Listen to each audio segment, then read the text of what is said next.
Good day everyone, I am Rafael Makabudbud and fasten your seatbelt and join me to travel at the adventurous story of Aeneid by Virgil and Odyssey by Homer. Are you ready? Okay, let's begin with the author's background. The Greek poet Homer was born sometime between the 12th and 8th centuries BC, possibly somewhere on the coast of Asia Minor. He is famous for the epic poems The Iliad and the Odyssey, which have had an enormous effect on Western culture, but very little is known about their alleged author. And next, let's have the setting. The majority of the Odyssey takes place around the Aegean Sea before concluding in Odysseus' kingdom of Ithaca.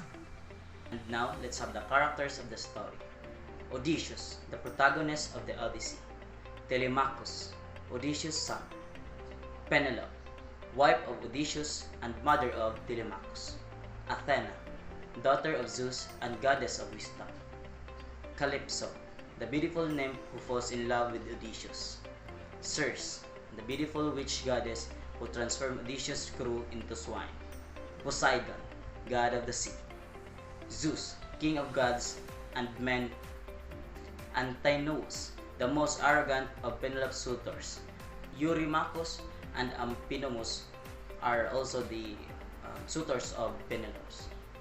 Eumaeus, the loyal shepherd. Euryclea, the aged and loyal servant. And now, we are in the most exciting part, the plot. The story revolves with Odysseus' 10-year struggle to return home after the Trojan War, while Odysseus battles mystical creatures and faces the wrath of gods. His wife Penelope and his son Telemachus stave off suitors vying for Penelope's hand and Ithaca's throne long enough for Odysseus to return.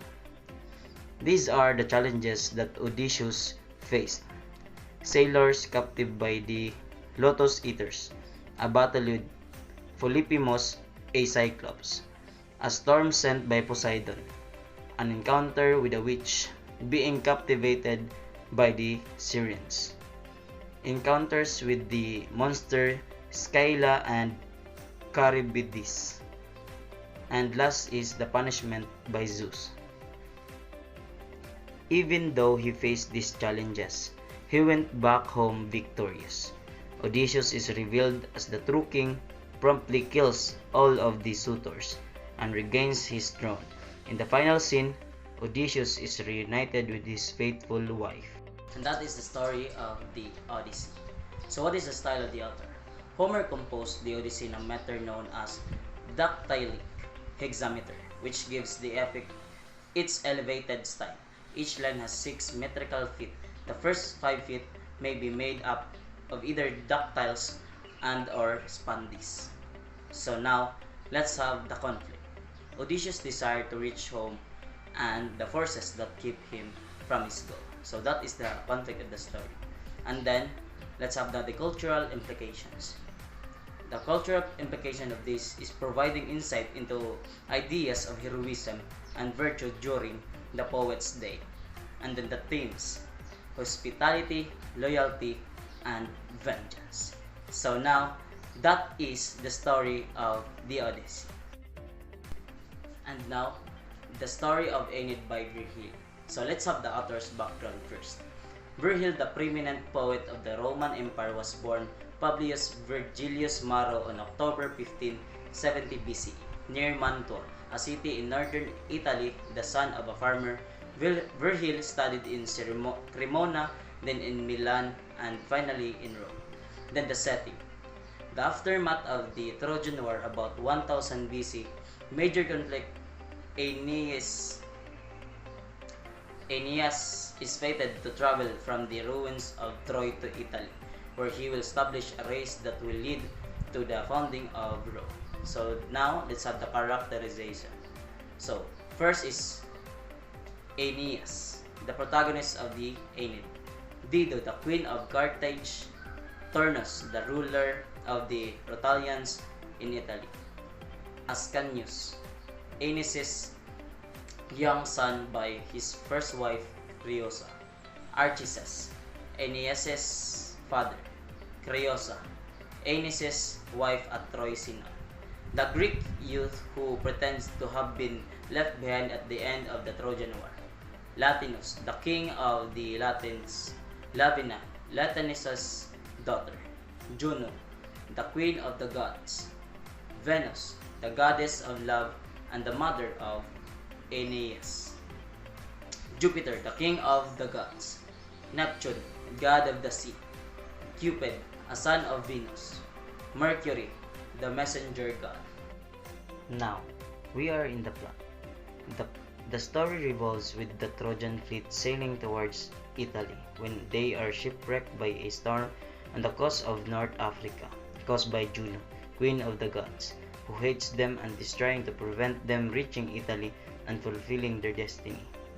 When Aeneas and his followers arrive in Latium, there, they end up fighting a war that leads to the founding of Rome.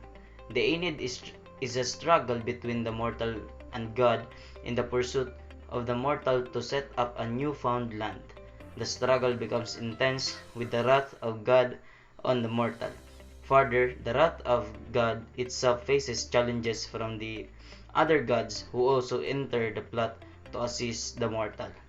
The finale of the story is, as Turnus is on his knees begging for his life, the epic ends with Aeneas initially tempted to obey Turnus, pleased to spare his life, but then killing him in rage when he sees that Turnus is wearing Aeneas' friend Pallas' belt over his shoulder as a trophy. And that is the main story or the plot of the story. So what is the style of the author? As with other classical Latin poetry, the meter is based on the length of syllables rather than the stress.